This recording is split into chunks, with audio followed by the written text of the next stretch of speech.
Mirë se erdhët në episodin e 3 të Demos. Kësaj radhe jemi me Kevi Muçllari dhe Arber Male, dy djemt nga Pogradeci që i njohëm para disa ditë përmes rastit të Pogradecit ku një kullot e fshatit Qërav do merrej i hiqej dezinjimi si kullot dhe do bëhej park fotovoltaik dhe Kevi së bashku me Arbrin përfaqësonin komunitetin që e kishte kundërshtu këtë projekt. Arber edhe Kevi, na tregoni pak më shumë për këtë projekt, sa njerëz preken, si ndikohen këto familje në rast se toka kthehet në park fotovoltaik. E di që fillimisht e keni ndalu këtë projekt, pastaj u rikthy prap në këshill. Na tregoni pak më shumë për këtë situatë.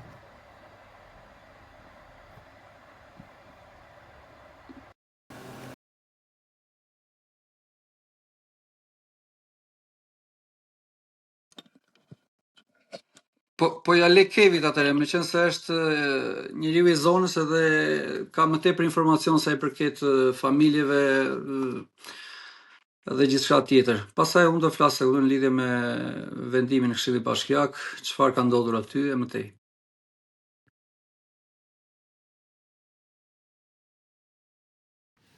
Ne mendojmë që preken të gjithë, i gjithë fshati, sepse ato janë kullota që janë përdorur nga fshati, pavarësisht se sot ndoshta nuk i përdori gjithë fshati, mund t'i përdori një pjesë prej tyre të cilët merren me blegtori. Dhe sipas mendimit tim, ata që merren me blegtori kanë ndikim direkt edhe tek bujqësia. Për rrjedhoj, bujqësia ka ndikimin e vet tek i gjithë fshati, sepse fshati bujqësi dhe blegtori ka, nuk ka gjë tjetër. Kështu që praktikisht në gjykimin tim është i prekur i gjithë fshati dhe i gjithë komuniteti, sepse ekonomia e këtij komuniteti është e lidhur thellësisht me këto dy fusha, pra me bujqësinë dhe me blegtorinë. Kështu ne mendojmë se nëse ato kullota do të jepen me qira, kjo ka për të qenë një dëm shumë i madh për të gjithë komunitetin, pa i hyrë detajeve të tjera, është e ligjshme, pa ligjshme, janë hajdut, janë të ndershëm. Pavarësisht kësaj, ajo që është më e rëndësishmja, pra argumenti më i rëndësishëm për t'u paraqitur në mbrojtje të mosdhënies me qira është kjo që sapo thash, sepse preket ekonomia familjare e atij komuniteti. Dhe nëse preket ekonomia familjare e një komuniteti, atëherë ky komunitet me shumë gjasa mund që të dëmtohet minimalisht, po mundet edhe të shkatërrohet, sepse nëse preket ose po themi preken bagëtitë e imta, gjedhët e me radhë, atëherë këto familje janë të detyruara që t'i braktisin punët e tyre dhe prej këtej domosdoshmërisht do largohen, sepse nuk kanë me çfarë të merren tjetër. Prandaj ky është argumenti në gjykimin tim themelor i cili tregon dëmin e madh që dhënia me qira e atyre kullotave shkakton ndaj komunitetit. Sa familje kanë ngel aty, Kevi? Po, mund të themi 500, ku di unë, diçka e tillë domethënë. Por që është komunitet shumë i madh, ose Çorrava është fshat shumë i madh. Pra ja, është një numër shumë i madh familjesh të cilat preken. Familja jote a preket nga kjo, e përdorin momentalisht kullotën? Po, kullota është përdorur edhe po përdoret, sepse një nga argumentet që kanë dhënë edhe këshilltarët ky ka qenë, ajo kullot nuk përdoret. Dhe unë e kam thënë edhe në këshill, kjo është e pavërtet, hajde të shkojmë ta verifikojmë. Madje sipas disa dokumentimeve filmike, ka ardhur dikush, një gazetar, e ka vërtetuar përmes pamjeve filmike edhe po them ekzistencën e bagëtive atje në kullot, ekzistencën e stallave, pra të cilat në këtë kontekst mund të quhen biznese, pra në pikpamje të blegtorisë. Kështu që përderisa ekzistojnë stallat e bagëtive, përderisa ekzistojnë bagëtit brenda në stalla, atëherë logjikisht I bie që ajo kullot përdoret, sepse përndryshe ku do shkojnë do kullosin këto bagëti, pra ku do shkojnë? S'ka sens që të qëndrojnë mbyllur, ose të paktën deri më sot blegtoria jo nuk ka arritur në ato nivele që ti mbash gjithkohës mbyllur, ose është e pamundur që ata të cilët e kuptojnë këtë gjë, bagëtitë e imta të qëndrojnë gjithkohën mbyllur. Pra, delet edhe dhit duhet me patjetër të dalin në kullot, sepse përndryshe nuk munden dot të mbahen gjithkohën mbyllur. Pra, kjo tregon që jo vetëm që janë përdorur, por edhe përdoren. Arber, a mundesh më na tregu pak më shumë për dinamikat në Këshillin Bashkiak? A është shumica e Këshillit pra, kush po e shtyn këtë projekt, kush po e ndalon këtë projekt, a je ti vetëm za kundër? Atëherë në rrethin e Pogradecit, tashmë është bërë e udhës se që të vinë shumë projekte për paqe fotovoltaike, jo vetëm në fshatin e Çaravës, por edhe në shumë zona të tjera. Ka interes për të zhvilluar këtë lloj biznesi. Fillon sipas ligjit të vetë qeverisjes vendore me konsultime publike me banorët e zonave, të cilët preken nga këtë lloj vendimarrjesh. Dhe në rastin e Çaravës është bërë një konsultim publik, I cili ka rezultuar në kundërshtimin e të gjithë banorëve, madje janë me emër mbi emër firmë, gjithë fshati ka firmosur kundër këtij projekti, për ato arsye që Kevi e tha pak më lart. Sigurisht që në të gjitha zonat të cilat preken nga këto lloj vendimarrjesh që zhvillojnë ekonominë e tyre me bujqësi dhe blegtori, ne e kemi kundërshtuar në Këshillin Bashkiak dhe I kemi bërë publike të gjitha ato projekte të cilat mendohen të miratohen në Këshill. Ka nasur rezistencën tonë, sigurisht timen unë si një prej zërave opozitar në Këshillin Bashkiak, por ka edhe zëra të tjerë, por nuk janë publik. Duke informuar banorët e zonës për çdo lloj vendimmarrje që pritet të merret në kurrizë dhe në dëm të tyre, duke informuar mediat lokale edhe kombëtare, në mënyrë që zëri I banorëve dhe Këshillit Bashkiak të dalë përtej sallës Këshillit. Prandaj edhe mendoj që një nga arsyet që administrata është trequr nga 70 hektar e ka bërë në 34 hektar, është pikërisht për shkak të presionit të medias, të Këshillit Bashkiak, të aktivizmit, po them siç është Kevi bashkë me banorët e zonës. Pra ka qenë një bashkëpunim I frutshëm midis të gjitha këtyre elementeve. Po, Arbri, kam një pyetje. Pra është bani konsultim dhe pra ky projekt ka kalu për miratim një herë në fillim me sa kam lexu në shtator, por nuk është miratu sepse ka pas një mazhorancë këshilltarës bashkiak që nuk e kanë votu dhe çfarë e bëri tani që të votohej ky projekt. Pra çfarë ndryshoi? Pse këshilltarët ndryshuan mendje kaq shpejt? Që për të qenë të vërtet, në dy mbledhjet e Këshillit Bashkiak, për shkak të kundërshtimit edhe zërit që I dham të gjithë bashkarisht, administrata u detyrua ti të riqte ato, pra nuk I kaloi fare në votim. Për të bërë rregullimet e veta, ndoshta kishin në shkelje ligjore, dhe herën e tretë, në mënyrë të befasishme në momentet e fundit, ka sjell projekt vendimin, sepse dinte që do të kishte një reagim shumë të fortë, por me qëndrimet e këshilltarëve, për fat atë mbledhje kanë votuar 3 këshilltarë të Partisë Socialiste kundër, sepse edhe ata e kuptojnë që këto vendimarrje godasin sepse një pjesë janë vetë nga ajo zonë. Po, nuk janë të mirë në publik. Po, edhe për një vot nuk ka kaluar. Dhe herën e katërt, pra herën e dytë që I bie për ta votuar, ka ndodhur edhe gjitha përplasje që të gjithë jemi të njohur tashmë. Dhe kjo vendimarrje në mbledhjen e 4 ka ardhur si rezultat I një presioni që ka ushtruar administrata ndaj të gjithë anëtarëve të Këshillit, pasi brenda një jave i kam mbledhur sipas informacioneve të mia 3 herë, e kupton, për t'i bindur ata me anë të presioneve, ndoshta dikush edhe mund të jetë joshur, po unë mendoj më tepër është presioni që ushtron administrata ndaj këshilltarëve bashkiak, pasi edhe në biseda private ne kanë shprehur që jemi të kërcënuar me vendin e punës të fëmijëve, të bashortes, të familjarëve, pasi kështu funksionojnë në përgjithësi. Dhe tashmë këshillat bashkiake janë bërë zgjatime të administratave. Pra nuk bën dot atë vijë ndarse ku është administrata dhe ku është këshilli. Por ka dhe këshilltarë të përgjegjshëm, të cilët e kanë shprehur vullnetin e tyre herën e tretë, pra duke votuar kundër, por në kushte presionin, kushte trysnie, kanë marrë një vendim kundër vullnetit të tyre dhe kundër vullnetit të banorëve të Çorravës. Po Arbri, por pse ka ndodhur kjo gjë që administrata është kaq e fiksuar dhe ka dëshirë, domethënë ban pamundurën që ky projekt të miratohet dhe të kalojë. Për çfarë projekti bëhet fjalë? Sa është vlera që do investohet, sa energji do fitohet nga shteti shqiptar?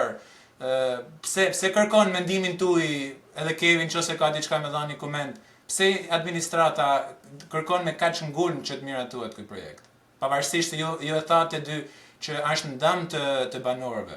Shkurtimisht pasaj e le, Kevin, mendoj që është e kuptueshme fakti që administrata e bashkisë merr një kosto të tillë, pasi kjo ka qenë një kosto shumë e madhe për bashkinë e Pogradecit, vetëm imazhi që i ka shkaktuar kjo lloj ngjarje. Madje unë mendoj që ata ndoshta janë bërë edhe pishmane, që kanë bërë këtë lloj, që kanë marrë këtë vendim. Janë interesa shumë të mëdha ekonomike që vijnë kryesisht nga Tirana. Dhe bëhet fjala për investime miliona euro, sepse me konsultimet që kam bërë unë me njerëz të energjetikës, pra në 1 hektar vetëm investimi shkon gati 1 milion euro për 1 hektar për paqet fotovoltaike. Të më llogarisni tani 70 hektar, kur ka sipërfaqe të mëdha, kosta ulet, por shkon minimalisht 30-40 milion euro. Një investim për 70 hektar. Në vitin 2022, mos gaboj, në 2023-shin, aty ka pasur një tentativë për të marrë 139 hektar, 293 hektar, 290 hektar midis Çorravës edhe Starovës, por që me vendim të kryeministrit Rama është refuzuar, pasi shumë toka statusi tyre nuk po themi lejonte që të lëshoheshin me qira. Pra janë interesa shumë të mëdha. E kuptoj. Po Kevja, ke diçka me thënë, pse mendon që administrata nuk del mbrojtjet banorëve që ju nuk e doni këtë projekt, por ndërkohë insiston kaq shumë siç e tha Arbri për një projekt kaq të madh. A kanë pas planin që do sillte ndonjë benefit për banorët apo pse? Sepse ju thatë dëmë do na shkaktonte.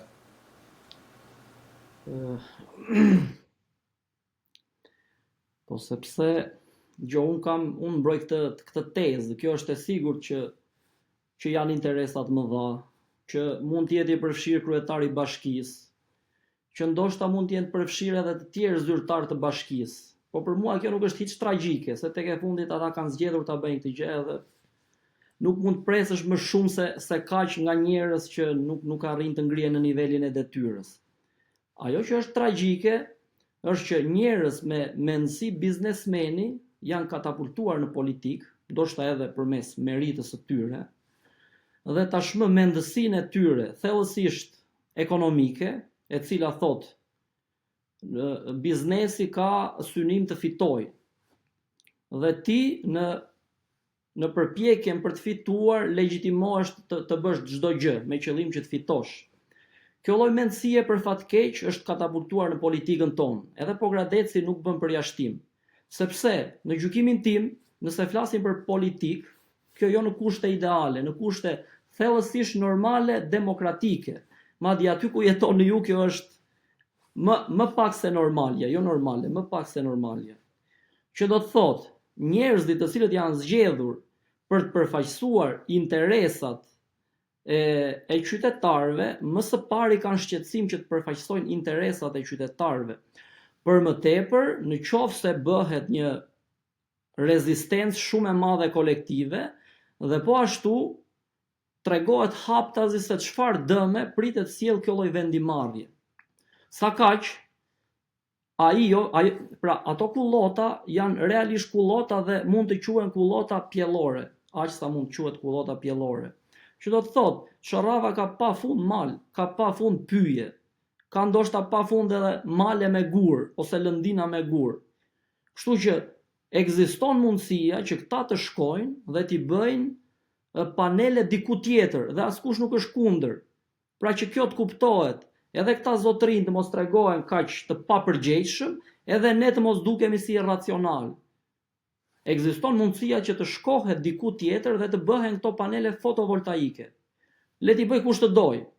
A ekziston mundësia, a ka gjasa që të ketë përfitime edhe komuniteti, okej, hajde të bëhet. Po pse pikërisht këmbgulet aty ku statusi është kullot dhe aty ku praktikisht fermerët preken direkt. Për mendimin tim kjo është shumë e papërgjegjshme dhe është e pafalshme, sepse e kam thënë edhe herë tjetër, ne jemi komuniteti vogël dhe tek e fundit të gjithë duhet ta dinë se pas disa vitesh ne të gjithë do jetojmë sërish bashk. Por ata që kanë dhënë me qira këto kullota duhet meritojnë turpin e këtij komuniteti. Për mendimin tim, edhe e kam bindje, duhet ta meritojnë sepse ne e njohim njëri tjetrin. Dhe kur e njohim njëri tjetrin, ti bësh dëm qëllimisht tjetrit, kjo është e papranueshme. Për më tepër që kemi të bëjmë me një sistem demokratik i cili e ka konceptuar këshillin si përfaqësim të interesave të qytetarëve. Dhe kjo është edhe politika tek e fundit, jo të mendosh për interesin tënd, çka për fat keq këtu te ne po konceptohet në terma ideal që nuk duhet jetë kështu, por të mendosh për hallet dhe shqetësimet e qytetarëve.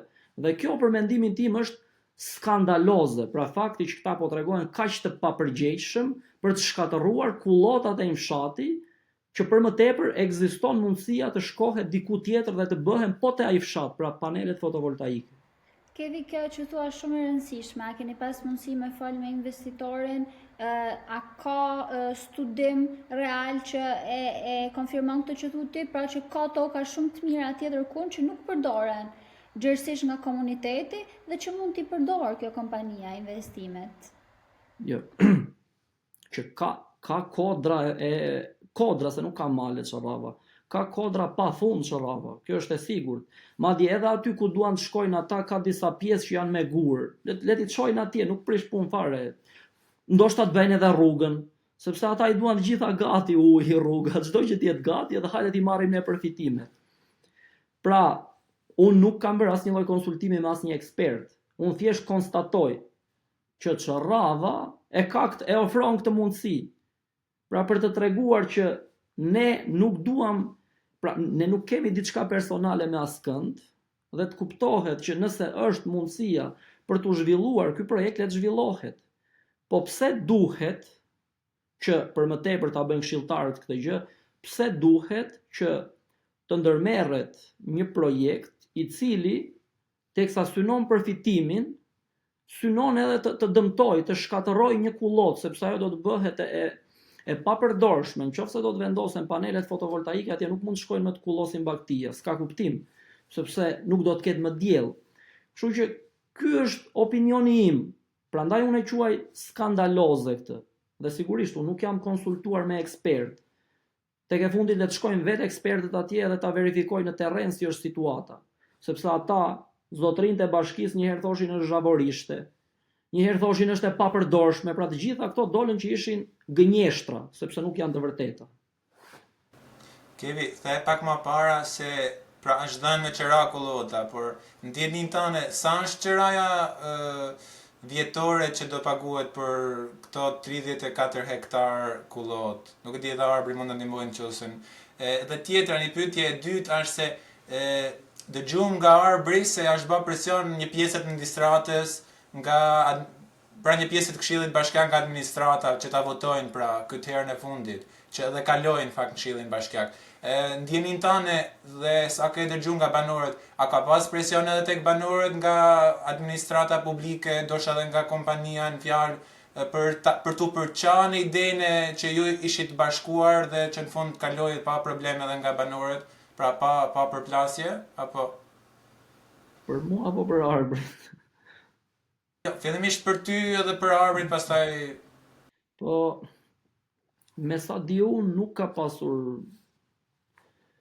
shantazhe, presione për banorët. Me sa di unë. Nuk e di, se kanë folur përgjithsisht kam qenë në kontakt me banorët, po nuk më kanë thënë diçka. Edhe nuk mendoj që ju kanë bërë presion.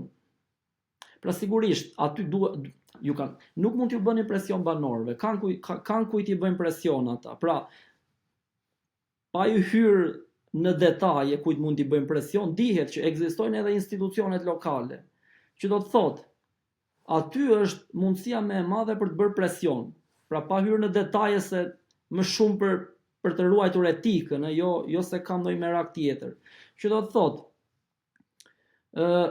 në gjykimin tim mund të jetë bërë presion ndaj përfaqësuesve të administratës lokale, ndaj përfaqësuesve të institucioneve lokale. Sepse, sipas meje, mos prezenca e tyre, kur bëhet fjalë për dhënien e kullotave me qira, pra fakti që ata nuk janë aty, sipas meje tregon që kemi të bëjmë me presion, sepse minimalisht, pavarësisht nëse je pro apo je kundër, duhet që t'jesh aty dhe t'jesh në mbështetje të banorëve, ose të paktën t'jesh aty për të negociuar me banorët, sepse je hallka që mundson lidhjen mes banorëve dhe zyrtarëve të bashkisë. Kështu që në këtë kontekst unë mendoj që ka pasur presione, por jo ndaj banorëve. Dhe presioni, sipas meje, është i dukshëm. Siç e tha edhe Arbri, përderisa ata kanë bërë presion, që është e sigurt që ka bërë presion ndaj këshilltarëve, unë jam po ashtu i sigurt i bindur që ka bërë presion edhe ndaj institucioneve më poshtë. Dhe sa është pagesa që të paguajë kompania në fjalë për 35 hektarë që do marri, pra që nëse do i marr? Unë nuk e di me siguri, ndoshta Arbri e di më mirë, po kam dëgjuar, pra kjo nuk është e verifikuar, që mund të jetë 2.000 euro në vit për këto 34 hektarë. Nuk e kam sigurt, po e them me rezerva këtë. Ndoshta Arbri e di më mirë.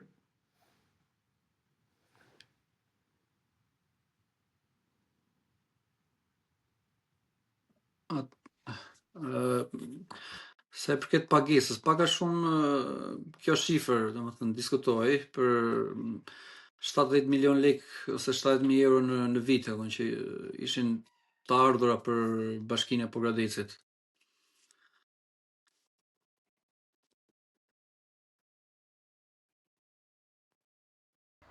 Dëgjova? Po, një gjohesh. Arber, si është me qenë kundërshtues i këtyre projekteve me vlerat mëdhaja në qytetet vogla ku njiheni gjithë? A ndjehesh i izolum apo i kërcënum?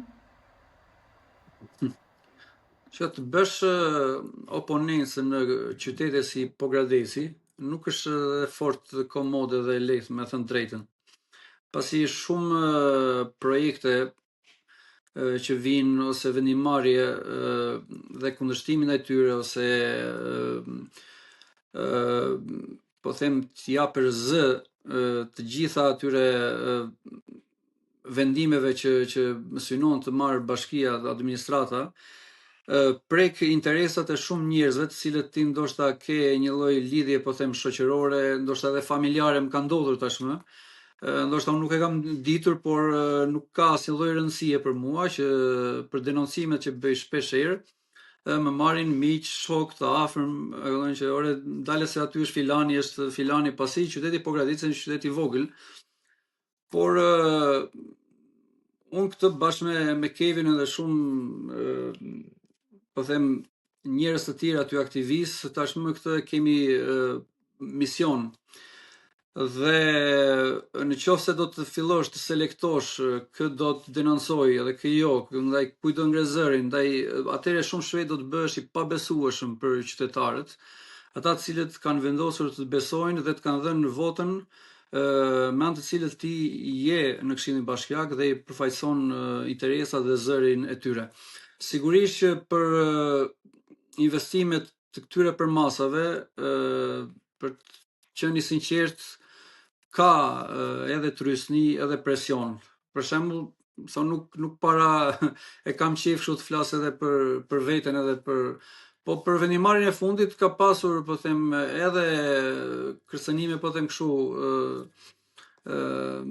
me spont, si mund ta them, nëpërmjet rrjetit Facebookut, po them, këshilla, në thonjza. Dhe ka pasur trysni, ndërsa për banorët nuk mendoj se kanë qenë të kërcënuar, apo nuk besoj se do të kalonin, po them, deri në atë pikë sa të kërcënonin banorët, sepse banorët nuk mund t'i kërcënosh më tepër se sa t'i marrësh tokën, kullotën, me cilën mbajnë familjet dhe ekonominë e tyre. Nuk ka çfarë i shantazhon më tepër se aq ata dhe t'i presionosh.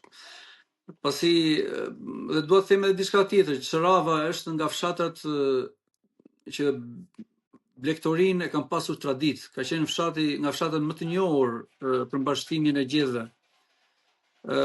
Madje Çrava është furnitori nga fshatrat kryesore që furnizon shumë biznese edhe fshatrat të tjerë në zonën e Pogradecit. Ne jemi qytet turistik, dhe sigurisht nuk mund të mendohet që një qytet turistik që ka biznese si bar, restorante, hotele, bujtina, pa produktin vendas, pa produktet e qumshit. Domethënë është pa konceptueshme, është tragjike që ti të shkosh dhe të penalizosh një komunitet të tërë për të cilët furnizohen të gjitha këto biznese dhe me këto produkte, po them, vendore. Dhe kjo është një arsye që ne e kemi kundërshtuar pa asnjë lloj hezitimi dhe pa kompromis. Asnjë shqiptar nuk ka kundër zhvillimit ekonomik, po çështja është se në këtë vend shteti të vend para zgjedhjes, a do të mbështes këtë komunitet, a do mbrojt drejtat e pronës, jetës, punës së këtij komuniteti, apo do i jap komplet të drejtë, jo të drejtë, sa se drejtë s'kanë, po do t'i hap rrugën këtij biznesmeni që don me investu aty, që është një aferë e mirë për gjithë munden me ndap miliona euro aty, shteti gjithmonë shkon me këtë, më kupton, edhe nuk të qas fare si qytetar. Ky është problemi. Edhe kjo është ndodhur në gjithë Shqipërinë.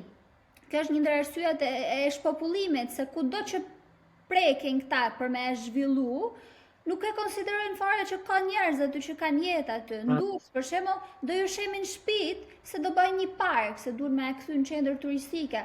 Po 74 familje jetu i lanë të pastre, më kupton? Në rastin tuaj 500 familje jetu i lanë pa punë, pa bukën e gojës.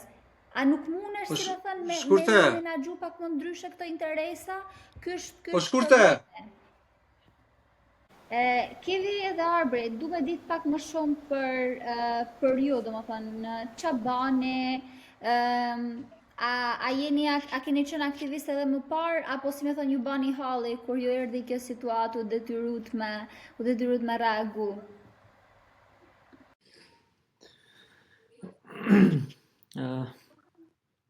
Sigurisht që reagon kur të bie halli, do reagosh, se është s'ke çfarë bën tjetër, po unë personalisht jam me idenë që reagimi është ose aktivizmi në nivel komunitar, burimi një shqetësimi në gjykimin tim. Pra duhet kesh shqetësim për diçka dhe sigurisht i cili buron së brendshmi do konkret një ditë. Dhe sipas duhet konsideruar një lloj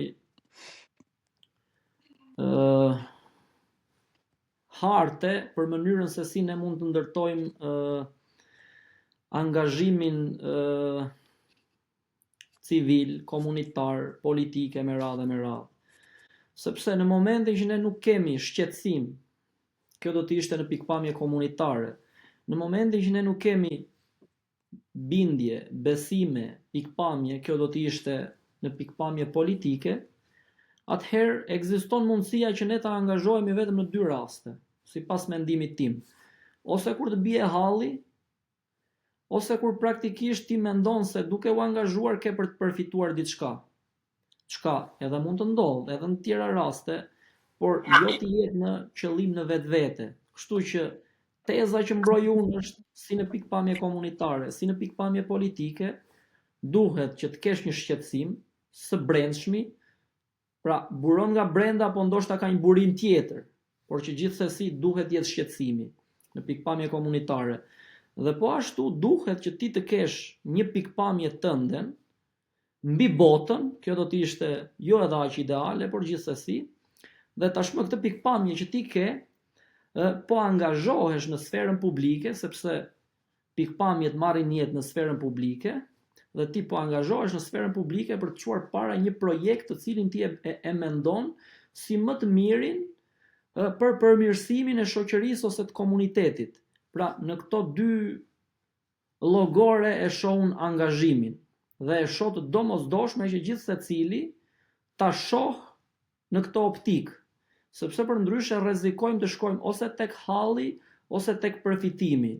Dhe sipas meje kjo është ajo që na penalizon më së tepërmi, sepse sot për fat keq shoqëria shqiptare nuk reagon, por reagon vetëm kur i bie halli, ndërkohë që jo të gjithëve ju bie halli në të njëjtën kohë dhe nuk mundet kemi kohezion në pikpamje shoqërore.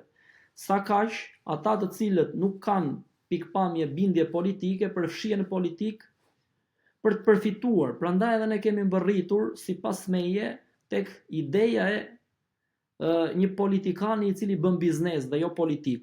Dhe për fat keq, sot në Shqipëri dominojnë politikanët me mendësi biznesi. Madje e kam thënë edhe herë të tjera, këtu tek ne pasi përfundojnë angazhimin politik, përfundojnë në biznes. Ose pasi kanë qenë kryetar komunash ose kryetar bashkie, se kryetar bashkie shumë lart, po pasi kanë qenë kryetar komunash për një mandat ose 2 mandate, përfundojnë si biznesmen, kanë ose resort, ose restorante, ose për mendimin tim nuk është në vetvete e gabuar, por pse duhet që ti të përfundosh në biznes nga politika? Merru me biznes. Është më e ndershme, kështu merru me biznes, bëu biznesmen dhe je në rregull. Pse duhet që të shkosh në politik? Që si rregulli bie ke vjedhur, se përndryshe nga i ke gjetur lekët, se ne e dim se sa është rroga e një kryetari komune apo kryetari bashkie, apo pra nuk ka gjasa që të jetë nga biznesmenët më të suksesshëm ose më të fortë në Shqipëri. Pra, sipas meje këto janë rreziqet kryesore dhe këto duhet i tejkalojmë. E si tejkalohen këto sipas teje, Kevi, ti edhe ke studiuar shkenca politike? Po, unë e dhash pak a shumë përgjigjen. Pra që do me thënë, duhet të kesh një shqetësim për komunitetin. Kjo është bindja ime që është konservatore, të majtët mund të mendojnë ndryshe, po unë kështu mendoj. Që do me thënë, përderisa ne jemi lindur dhe rritur në komunitet, atëherë, sipas meje, angazhimi themelor duhet nis nga komuniteti, sepse aty është edhe ndjeshmëria më imediate, direkte. Kështu që praktikisht përderisa ne prekemi tek ajo e cila është më e dashura, më e preferueshmja për ne, atëherë ne lipset që të angazhohemi. Dhe kjo do të ishte përgjigja për angazhimin në nivel komunitar. Për angazhimin në nivel politik, unë mendoj që si mund të tejkalohet logjika e biznesmenit. Logjika e biznesmenit mund të tejkalohet përmes pjesëmarrjes në politik të atyre të cilët kanë një ideologji ose i besojnë një ideologji, një pikpamje, një besimit të caktuar dhe pas këtaj synojnë që këtë pikpamje të tyre ta konkretizojnë në sferën publike. Sepse çdo kush i cili ka një tezë të vetën politike dhe i cili e beson tezën e vet politike, është i prirur në gjykimin tim që ta konkretizojë, pra ta aktualizojë në sferën publike. Dhe sigurisht ne jemi, po them,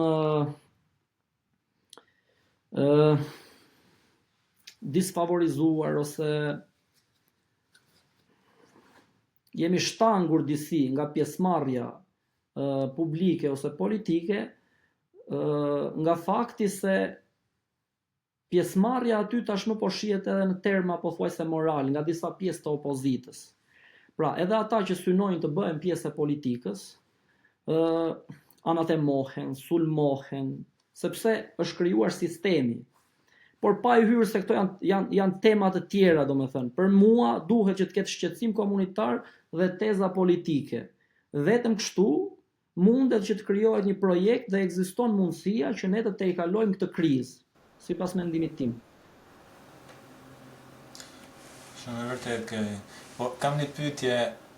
Unë besoj se ka qenë hera parë që ty të kanë shoqëruar në polici në rastin kur u përplase me këshilltarin bashkiak.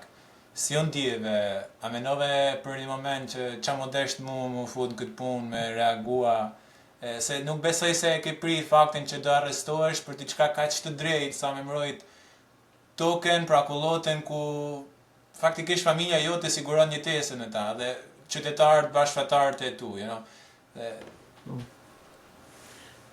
Sigurisht që nuk e prisja të arrestohesh, se madje unë për mendimin tim unë e quaj të poshtër atë që më ndodhi mua, jo se më ndodhi mua, kujdo që do t'i kishte ndodhur, ajo duhet konsiderohet e poshtër, sepse të shkosh, të mbrosh një kauzë të drejtë, të jesh përfaqësues i banorëve të fshatit ku ti banon, nuk jam i huaj, pra edhe kjo duhet kuptuar, edhe për këtë gjë ti të arrestohesh me urdhër, kjo për mendimin tim është shumë e poshtër. Dhe njeriu, pra dikush i cili merret me politikë nuk duhet ta bëjë diçka të tillë. Është e papranueshme.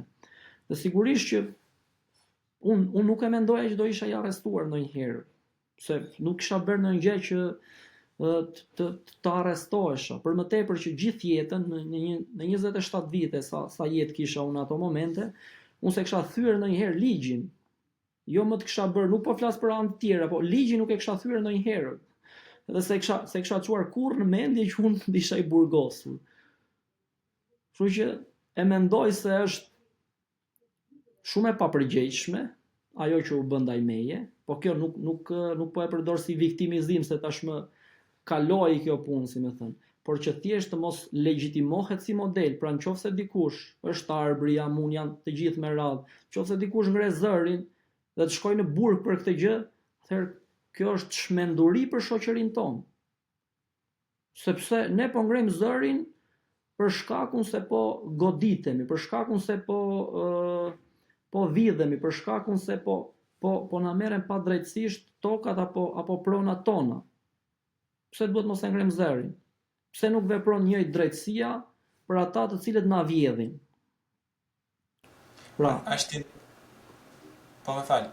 interesante Kevi fakti se qytetarët, sidomos trit, sidomos i këtë vitin e funit, pra po duket sikur janë duke u ngrit kundër këtyre padrejtësive. Kena rastin e maparshëm në Vlorë, ku një njeri vlonjat kundër, pra u fut në Këshillin Bashkiak dhe kërkoi drejtën e tij për një banesë që ishte prishur pranë portit të Vlorës dhe që kishte vite që nuk i të marrë dëmshpërblimin. Edhe pra pas atij rasti do desh konfrontimi me këshilltarët bashkiak që të zgjidhej dhe të jepej dëmshpërblimi. E njëjta gjë ndodhi dhe me ty në Pogradec, pra u konfrontuat bashkëbanorët në Këshillin Bashkiak, u arrestuat, por përfundimi ndodhi që u anullua projekti. Pra a tregon kjo një gjë që qytetarët duhet siç e tha vetë, mu angazhua dhe me kundërshtu padrejtësitë, me luftu sepse ishtu janë duke u zgjedh situatat, jo duke qëndruar në shtëpi, ma mirë mos ndërhyj se në ndodh diçka, më heqin prej punës e kështu me radhë. Kjo për mendimin tim është domosdoshmëri, sepse duhet të reagojnë. Për më tepër që kur kemi të bëjmë me padrejtësi, është obligative reagimi. Por sa kaq, përderisa është e detyrueshme që ne të reagojmë, është edhe papranueshme që situata të shkojë deri aty sa tashmë ti duhet të shkosh në këshill edhe të bësh pra unë personalisht një rast nuk e pata për qëllim fare atë gjë, se këtu thjesht po e them sepse e kam thënë disa herë, po jo se jam i friksuar fare, kjo s'ka pikë lidhje me frikën, po thjesht nuk është ky tipi im. Që do me thënë, nuk shkova atje të vënoj njerëz, as kam gjë personale me asken, prandaj e quaj gati skandaloze këtë që ne të shkojmë në këshill, edhe situata të shkojë deri në ekstrem. Pse? Për të mbrojtur të drejtat tona. Dhe për më tepër turpit bjerë mbi ne, jo mbi ata. Kjo është çmenduri totale. Ata që na vjedhin, të jenë të nderuar, ndërkohë ne që dëmtohemi nga vjedhja, ne duhet ndihemi të turpëruar. Pse? Dhe kjo është fatkeqësi. Edhe njerëzit për fatkeq kaq gjë duhet ta kuptojnë. Por jemi në momentin kur tashmë politika e ka apatizuar njeriu shqiptar. Nuk është se është kjo apatia e njeriu shqiptar ka ardhur nga hiçi, për fat keq ka ardhur edhe nga politika. Si rregull vjen nga opozita, sepse opozita duhet përfaqësoj polin moral i cili ngreh njerëzit. Dhe fatkeqësia e madhe është që kemi një shoqëri apatike e cila është e lodhur dhe shpeshherë mund të themi që ndoshta edhe me të drejtë apatike e lodhur, sepse ne e dim se kush na ka qeverisur për këto 30 e kusur vite, kush ka qenë në krye të punëve tona, në krye të institucioneve tona, njerëz që nuk e meritonin kurrë të ishin aty dhe që maksimumi që kanë bërë kanë vjedhur. Sigurisht, ka edhe raste aty që janë njerëz të ndershëm, unë nuk do të përgjithsoj. Po në nivele drejtuese ka qenë ky modeli. Dhe ky model ka prodhuar edhe apati nga ana tjetër, sepse nëse nuk ekziston opsioni për të zgjedhur, atëherë njerëzit janë të prirur të thonë, ne nuk kemi çfarë bëjmë dhe më mirë të mbajmë këta që kemi. Por që nuk mund të legjitimohet si model vajtja në këshill dhe bërja e skenave jo normale. Kjo nuk është normale. Duhet normalizohet reagimi, sepse ata nuk kanë çfarë bëjnë. Për të mbrojtur të drejtat tona, pronat tona, ne duhet të ndihemi fajtor, jo. Kjo duhet kuptohet. Qytetarët duhet të reagojnë për të mbrojtur të drejtat e tyre. Dhe ata të cilët janë zgjedhur duhet të jenë më të kujdesshëm në vendimarrjet e tyre, sepse mendoj unë, një ditë do të ikin nga pushteti të gjithë, jo vetëm ata, të gjithë.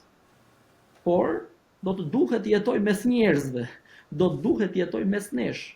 Dhe ashtu siç kanë thënë, nëse më lejoni, të parë që njeriu rron për një nder, edhe ata duhet të rrojnë për një nder, sepse kur të jemi mes nesh, duhet që të kujtojmë ato gjëra që na nderojnë.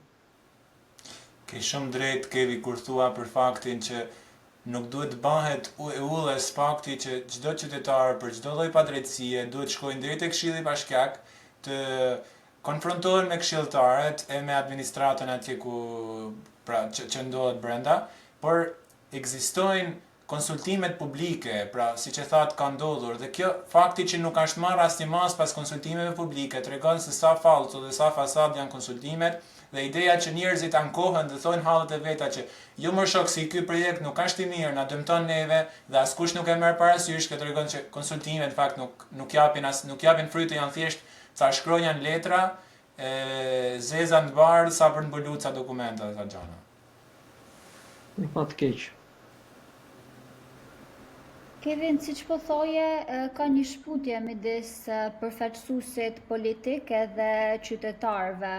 Nga ana tjetër, unë këtë e shoh kryesisht si rezultat i një modeli klientelist që kemi zgjedhur. Pra, marrëdhënia jonë me politikanin ka qenë a mundesh me ma zgjedh hallin tim personal, edhe nuk i kemi shku si komunitet.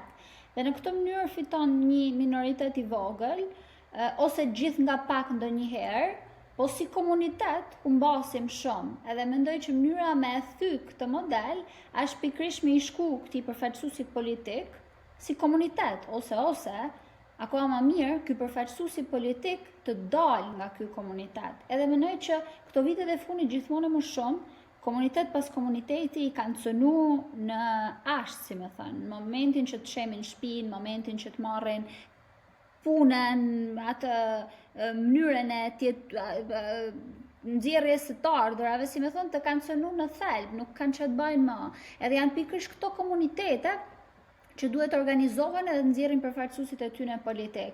Si është situata në Pogradec? A jeni të organizuar ndo pak, për shembull, Arbri, a ka dalë pikërisht nga një komunitet i tillë i organizuar? A keni përpjekje për me zgjeru prezencën tuaj politike, fillimisht në Këshill Bashkiak, pastaj edhe më lart në parlament, si komunitet i organizuar? Atëherë, unë jam i mendimit tani si Arbri, me qenë se është më lart, dhe ta shpjegoj si funksionon pak a shumë, pastaj edhe unë patjetër mund t'jap mendimin tim. Po. Tashmë, kjo është e ditur prej 2 vitesh ne përfaqësohemi me 2 antar në Këshillin Bashkiak, në Këshillin e Pogradecit. Dhe kemi marrë jo pak, por gati 1560 vota në qytetin e Pogradecit dhe në njësitë administrative. Them që jemi një model i mirë pasi kemi krijuar një aleancë në qytet edhe në përfshatra me komunitetet lokale, me mediat lokale, me aktivistë të ndryshëm, me njerëz të ligjit, duke u konsultuar, duke marrë mendimet e tyre, pra gjithsecili jep kontributin e vet me mundësitë që ka edhe nga sfera dhe nga këndi i tij. Jemi përpjekur që gjatë këtyre 2 viteve të ngrem çdo lloj shqetësimi që kanë banorët e Pogradecit dhe të njësive administrative, duke mos bërë asnjë lloj selektimi, pra çdo kush i cili cënohet në interesat e tij ekonomike, jetësore, jemi përpjekur bashkë me Kevin, me gazetarë të ndryshëm që t'i japim zë çdo njeriu dhe them që është një iniciativë shumë pozitive, një eksperiencë shumë e mirë që ka arritur edhe frutet e veta. Po them, nga kjo eksperiencë 2 vjeçare, ne kemi arritur që të zbrapsim jo në pak raste administratën. Unë im shoj gjithmonë është një rregull, e kupton, edhe kam parim në jetë që thot ajo që nuk arrihet e gjitha, nuk lihet e gjitha. Pra në qoftë se një projekt nuk mund ta ndalësh 100%, nuk do të thotë që në qoftë se arrin si 20%, 30%, po them, të shmangësh një lloj dëmi, dhe këtu do t'jap një shembull tek rritja e taksave dhe tarifave. Më njëherë sapo kryetari i bashkisë mori mandatin, propozoi për rritjen e taksave, tarifave dhe ujit në qytetin e Pogradecit. Angazhuam njerëz, zhvilluam një protestë dhe nga 100% që ishte parashikuar të rriteshin taksa e pastrimit për shembull, zbritën në 50%. Taksa e gjelbërimit gjithashtu.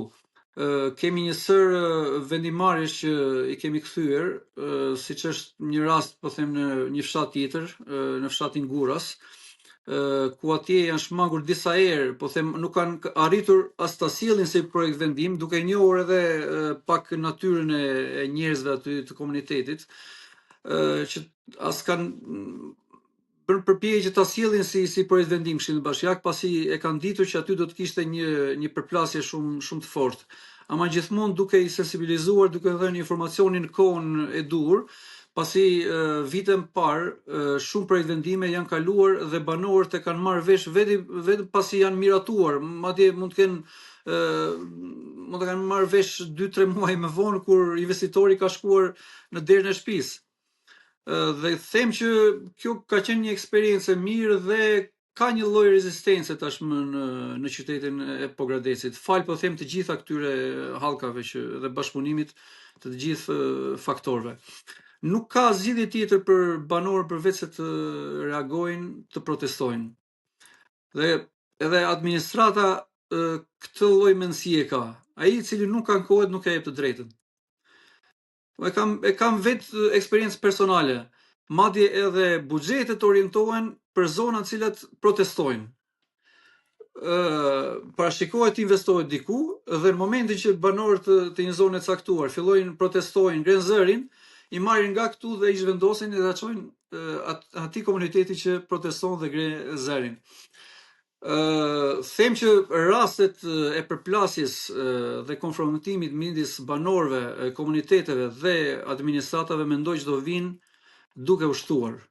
Unë takoj pothuajse për ditë, më kontaktojnë njerëz cilët zvarriten qëllimisht, nuk i jepet shërbimi nga administrata për të përfituar ato të mirat materiale, dhe kur njerëzit nuk shikojnë asnjë lloj rrugëzidhje, pastaj shkojnë dhe akti i fundit është përplasja, sepse nuk ka rrugë tjetër.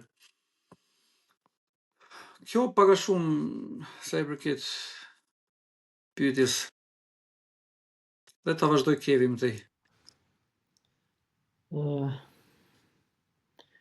Pajtohem me arbrin edhe është një element shumë i rëndësishëm. Selektiviteti. Që do me thënë, se kjo nuk di si ta ndaj tani, është aktivizëm, është opozitë, nuk e vendos dot çfarë është, po. Gjithsesi po e quajmë mes të dyjeve, mes aktivizmit dhe opozitës. Pse duhet mos jesh selektiv? Dhe në gjykimin tim, një projekt i cili synon të arrijë diku, minimumi të përmirësoj jetesën e një komuniteti, jo më gjerë, por minimumi të përmirësoj jetesën e një komuniteti, atëherë nevojitet që ky projekt të përkap realitetin themelor të këtij komuniteti, shqetësimet e këtij komuniteti, problematikat e këtij komuniteti. Cilat janë këto? Dhe pasi t'i ketë përkapur, t'i ketë kuptuar, t'i ketë konceptuar në një mini tezë, po them kështu, atëherë ai sigurisht që do angazhohet për të zgjidhur këto probleme dhe shqetësime që ka komuniteti. Dhe elementi më i rëndësishëm këtu është mos selektiviteti. Që do me thënë, në qoftë se ti je angazhuar për të ndrequr, për të rregulluar jetën e komunitetit, nuk duhet që një ta shohësh si të njerëkës dhe njërin si të nënës. Jo, të gjithë janë qytetarë dhe duhet kuptohet nga të gjithë, nga qytetarët besoj që është e domosdoshme të kuptohet, por edhe nga ata që na qeverisin, se padrejtësia, keqeverisja prodhon dëm për të gjithë ne, jo vetëm për disa. Keqeverisja, padrejtësia ndaj qytetarëve është e dëmshme për të gjithë.